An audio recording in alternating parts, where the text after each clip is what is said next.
The ideas expressed in the following presentations are those of the speakers and do not necessarily reflect the views of ACI or its committees. ACI web sessions are recorded at ACI conventions or other concrete industry events and will be made available for viewing free of charge for 1 week. Thereafter, they will be archived on the ACI website or added to ACI's online CEU program, depending on their content.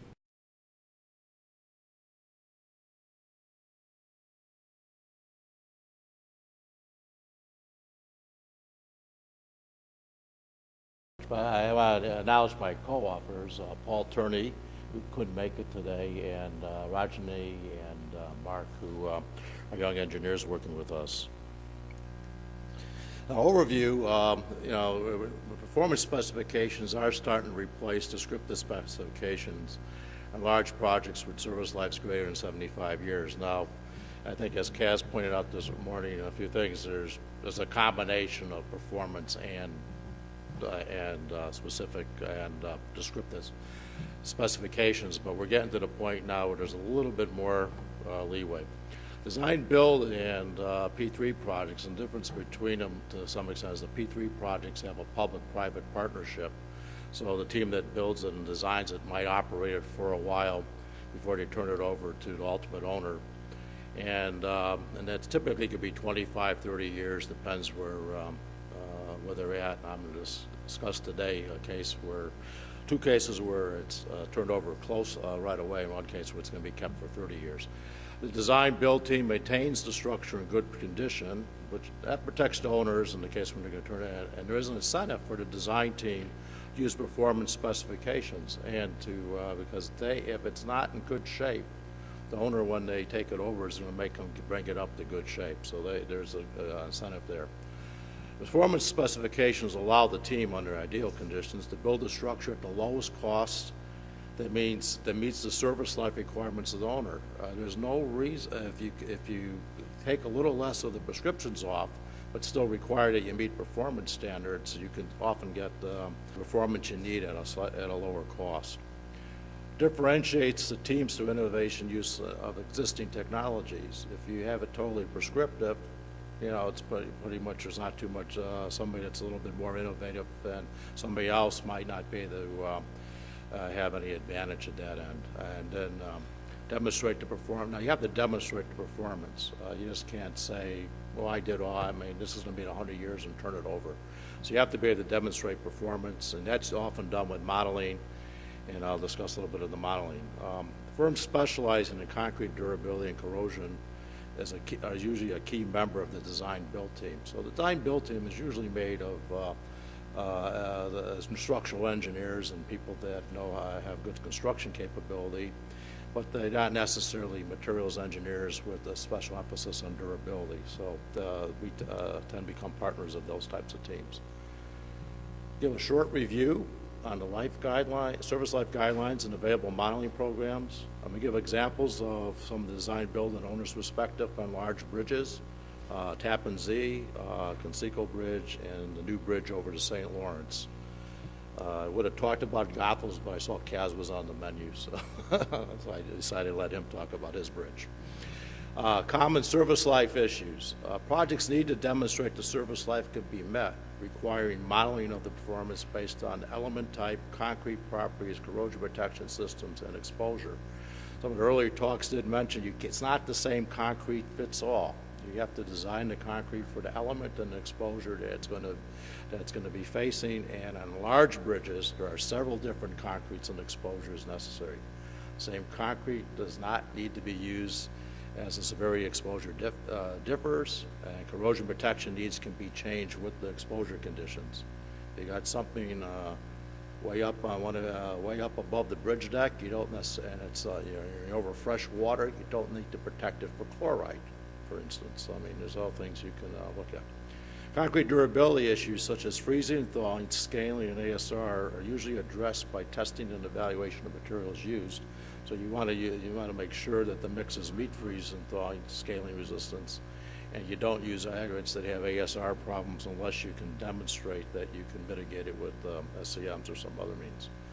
Corrosion performance is determined by modeling ingress of the chlorides, and carbonation depth. But usually when you're building these high-performance structures, carbonation is only going to go a few millimeters, a couple tenths of an inch in. It's not going to be a major problem. And probabilistic approaches are required. Typically, we realize now that we can't say this bridge is going to last exactly 100 years with nothing happening to it. But we do want to look and say, okay, probabilistically, what's the chance that 10% of my structure might need repairs before it end life? And typically, it's 10% time is taken for initiation time to either cracking or either initiation to corrosion. Some owners want time to initiation. Some owners will give you a little bit of propagation to cracking and swelling. But that's an important issue that's relatively new than what was done maybe 10 years ago, where you ran a program, got mean values, and you designed a bridge. Well, if you got the mean values 100 years, that means half that components might have failing before 100 years. The other half will do better. So you just have to kind of look at that. Models. Now, the models fall into, for chloride ingress, fall into two groups. Thickening-based models based on fixed law for diffusion, and mass transport and chemical interaction models, of which fixed law is a subset of. Available thickening models are Life 365 and Concrete Works. There's an R19A that FHWA just put out based on some assumptions in the fifth bulletin 34, and there are similar programs, R19A, which people use. Then there's mass transport and chemical interaction models. An example of that is Stadium.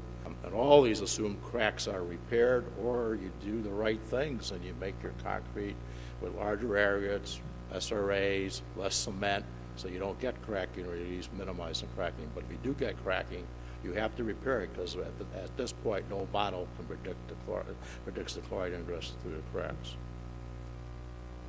Thickening models, there are some pluses, easy to use and quick results, good for relative comparisons. So if you want a quick comparison between different technologies, gives you a good idea, as to where you're going to be. The negatives, the fusion is not applicable to non-water saturated concrete. I mean, they're based on the fact that the concrete's 100% wet, and that's how you get the diffusion coefficient. Well, if you have bridge deck, you get wetting and drying. If you have a column above the flash tidal zone, you have wetting and drying. So you have to address that. Cementitious chemistry effects are not addressed. All cements treated as the same. So, and for that matter, to some extent, SEMs. Only estimates of chloride ingress, because it doesn't take these other things into account. And sometimes it could overestimate the effects of aging on reducing permeability. So you have to, if you know what you're doing, you can work with them, but you have to keep all these things in mind. Mass transport chemical reaction models, they can predict chloride ingress in unsaturated concrete without the use of using empirical relationships that are specific to a specific concrete and exposure condition. Concrete chemistry is accounted for in the prediction of chloride ingress. They can show chloride to hydroxide ratios in the pore water. So if you take out all your cement and your pore water doesn't have a high enough pH, you might be able to show, you might be able to pick that up. Shows the concentrations of outer ions and phases formed as a function of time and depth. There are well-defined test methods for determination of transport parameters, which are used. Their field value. This program is going to be field verified, and then you can also use it to estimate existing life from field data. The negatives, they require much longer time to run and a more powerful computer to get results.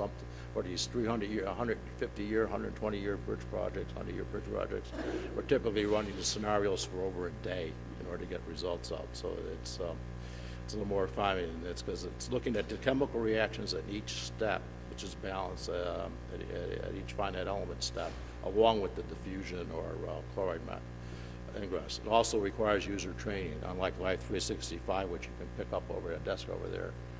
If you had this program, you wouldn't know how to use it intuitively necessarily until you had some training. Now, I'll give you an example from the owner's side. The owner's team evaluates design build team's corrosion protection plan. So if you're, so typically you might have a design team, and it comes in and it gives the owner's plan. The owner has stated requirements. This team will look at verified parameters and assumptions used, use alternative, more rigorous models for chloride ingress if needed, confirm the concrete properties, especially those related to chloride iron in transport, provides guidance to owner as requested, and sometimes we'll do specialized concrete testing. This can be transport properties, restrained shrinkage, mass concrete calculations. And I'll give an example, will be the Tappan Zee Bridge. The owner's representatives, the owner is the New York State Thruway Authority, engineer is HNTB, and our company is a subcontractor for HNTB. The design build team was is known as Tappan Zee Constructors, and they have Floor, American Bridge Company, Granite Corporation, Construction, and Trailer Brothers. The lead designer for this was HDR Incorporated. Required service life for this bridge, which this is renditions, looks good, it's going to be quite nice looking, is 100 years. So it's a major throughway getting across the Hudson, and they don't want to have any, they want it to be in good service. Now, things like barriers might be a little bit, Jersey barriers don't necessarily have a 100-year life, but everything that requires a major construction, such as the sub-construction components, the decks, all those important parts have to have a 100-year service life. Concrete elements, various concrete elements, all have different mixed designs for the concrete that are needed, and different types of possibly steel and covers. You've got towers, concrete plugs with steel piles, drilled shafts where when they're big enough you have to worry about mass concrete, pile caps, pier columns, pier caps, abutments, concrete barriers, deck, and they have overlay, concrete overlay on this on top of it, which is polymer concrete overlay, which is actually putting more, to make sure they get to their 100 years.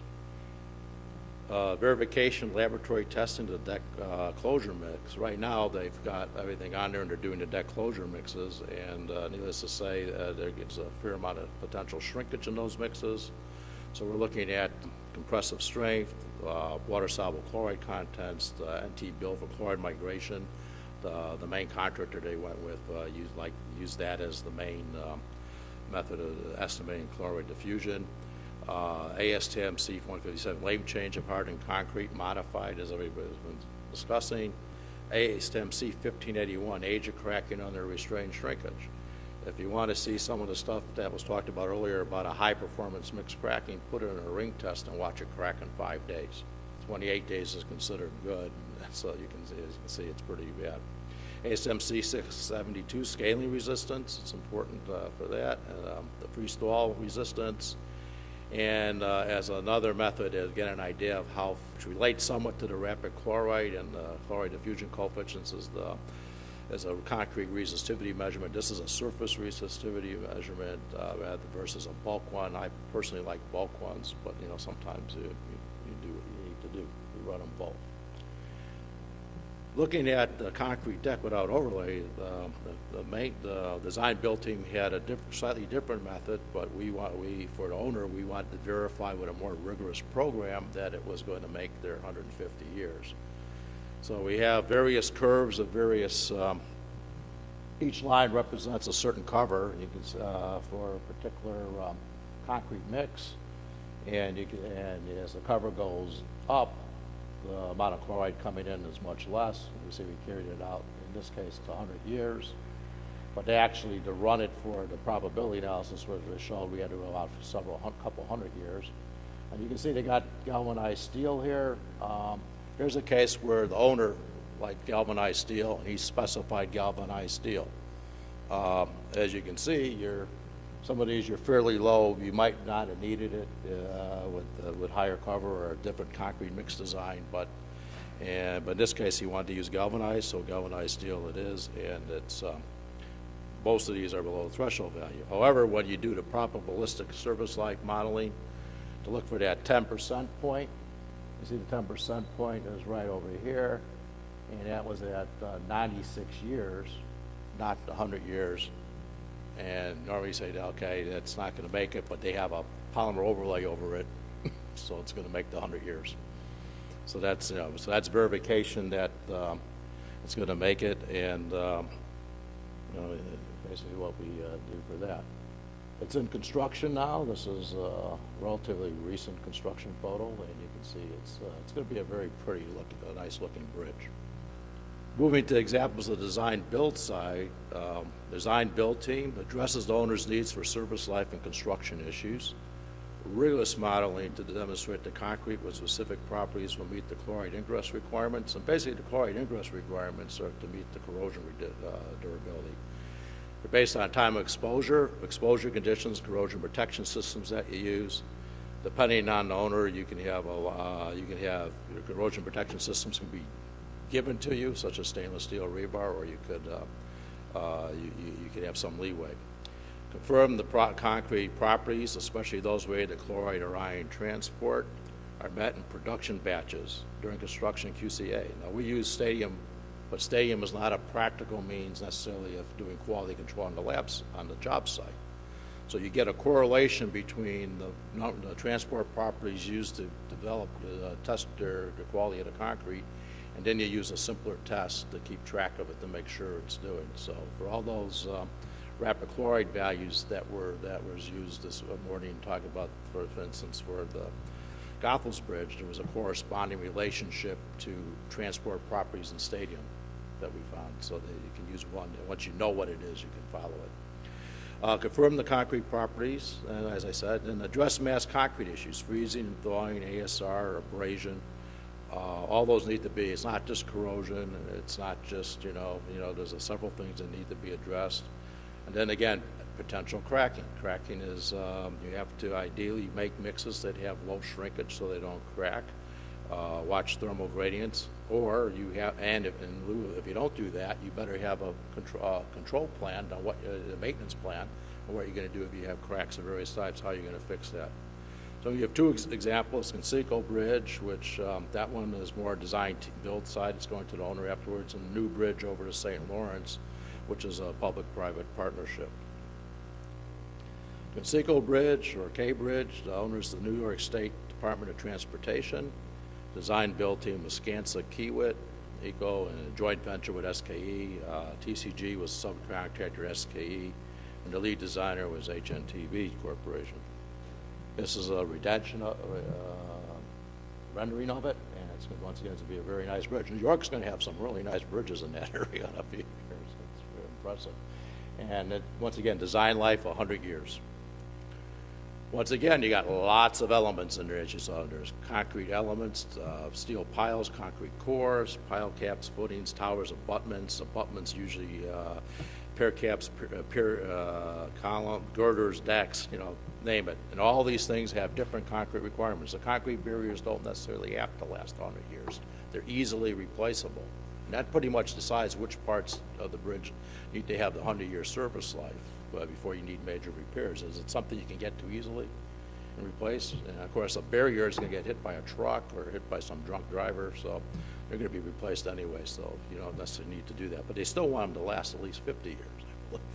So anyway, types of testing was done in the laboratory for qualification, obviously strength, chloride permeability, all the modified version of that to get the ion migration properties for the stadium testing, which is the moisture migration for that, and porosity, and then freeze-thaw resistance, salt scaling, creep, and drying shrinkage. So there are various testing done. Here's we're looking at for the pier cap. We're looking at in this case one particular cover, which I guess I think it's 2.5 inches, and we're looking. The blue line now is black steel, and we're going much farther out on the time. Even though we have a 100-year design life, in order to do the probabilistic analysis, you have to go farther out so you can develop the probability curves. Looking at the probabilistic service life, you can see you get a non-normal distribution, which is the left curve. And once again, you look around and the right and say, where do I have my 10% number? Looking over here, it's past 100 years. So, the bridge is going to make, if it's the concrete mix for that particular application will meet the requirements. Now, going into the probabilistic analysis is variations in cover, variations in the rapid chloride numbers or the permeability properties, all the types of variations that you can have that would go into that. So here's what the bridge is looking like during construction. So it's moving along pretty nicely. It's only a few months ago on that one. So once again, we're going to have some nice bridges in that area. New bridge all across the St. Lawrence. It's a new bridge over to St. Lawrence because they can't decide on a name, at least at this point. Eventually they'll figure out which famous Canadian they'll name it after, but at this point, I don't think they have one yet. Owner is the Ministry of Transportation, Quebec. Design build team was T.Y. Lin International, Bridge Technologies, SNC Lavalin, joint venture. The lead designer is T.Y. Lin, and we're subcontractors to T.Y. Lin. In this case, the team operates the bridge for 30 years and then turns it over to Ministry of Transportation in Quebec in good condition. Required service life, 125 years. It's going to be a very nice looking bridge. Once again, they define service life as a time to corrosion initiation with 90% confidence. Once again, the various elements, pretty much. Now, the one thing that's a little bit different in here, there's a transit corridor for a future light rail system. That requires now thinking about stray voltage currents that could happen from the train as it goes across. So that was part of the design of the concrete, what you're going to do when if you put that on. Also, how you interconnect the bars. Now, here's a case where there's normally for something like that, you want to tie all the bars together so that you don't have any one bar getting too much of the stray voltage. However, you're not allowed to weld any of the stainless steel bars in the bridge, so you count on ties to do everything. So that you can't. So it got a little tricky. Concrete mix design, qualification laboratory testing. Now, we use Simcoe's program Stadium to develop the mix, and they were hired independently to make sure that the concrete met the requirements that we said it had to have. So there's a case where the owner hires his own company to make sure that requirements are being met, and then here's the various types of test methods, very similar to before. Looking at this is extremely good concrete here, you can see, but we're looking at, once again, long out, and we have critical chloride value for here. This is black steel, here's galvanized steel, and this is why they went to stainless steel. To cover that, they probably could have, they might have been able to use a few other things, but that's what they wanted to use. And you can see we also have calcium chloride and sodium chloride coming in. Nice thing about Stadium, they could put both chlorides in as coming in and actually model the chloride ingress as a function of both of them. And then because the calcium affects the internal pH of the concrete a little bit more than sodium does, you can come back and figure out how long that stainless is going to, all these threshold values based on a chloride to hydroxide ratio rather than just chloride content when you don't have when the pore water would be not changing too much. Once again, we do a probabilistic analysis on this, a little bit tighter curve here, and you can see it needed to go 125 years. The 125 year is, the 10% is the yellow line, and you can see it's beyond 125 years. So this is going to meet the concrete mix as designed. Now what we do is we give them a mix, something like this, and then they have to find a concrete that meets the parameters that was used to develop the mix. So it's kind of, it's not here's a mix, test and see what it is. No, here's what the mix parameters have to be, and then you get it. You do the mix to meet the requirements. It's going to be a nice looking bridge. It's still in the process of being built. And they're going to have, on this bridge, they're going to have places along the side where people could, and that had different requirements for that concrete too, durability-wise, where people could sit there with tables, ride bicycles, and stuff like that. So it should be pretty nice when that's up and running. So just to make a summary, performance specifications are being used in major concrete bridges, with the owner providing required service life. Typically, we're looking at 100 years plus. They're all requiring probabilistic analyses now, and that's in line with FIP 34, and put a plug-in for ACI 365 is working on a guide to how to do this, which will also probably have that type of analysis in it suggested. Design build teams need to demonstrate they can meet the service life requirements. It has to be a competitive cost, so that's, and then the other thing is this is a complicated process. Both the design, build, and owners teams have service life experts attached to them. Thank you. Quick questions for Neal? Yeah, on your probabilistic analysis, how do you work out a chloride loading profile, and how do you essentially calibrate that with something that's actually been around for a bit to ensure that there's a confidence level that your assumptions are correct? Yeah, okay. Good question. 20 minutes, 5 minutes less than everybody else, unless I kept it out. But no, we will go to what we call a sister structure, something nearby to get an idea of the chloride loading on the surface. So you can go to a sister structure, you can calculate what the chloride loading out is by backtracking to it. And by using that numbers, you can get an idea of what the chloride loading is for the area. There's also, in the case of Quebec, there was extensive data taken by Simcoe because that's where they're located, so we already knew what the chloride loading is. And then what we said, okay, here's the typical chloride loading. Okay, it's going to vary by so much, and we do that into the probabilistic analysis. So we have the loading from average from experience, and we put some error bars on it and calculate it. Yeah, it's when you can get it, a sister structure is ideal. Not so much for the transport properties in it, but to determine what the surface chloride is. Thank you, Neal.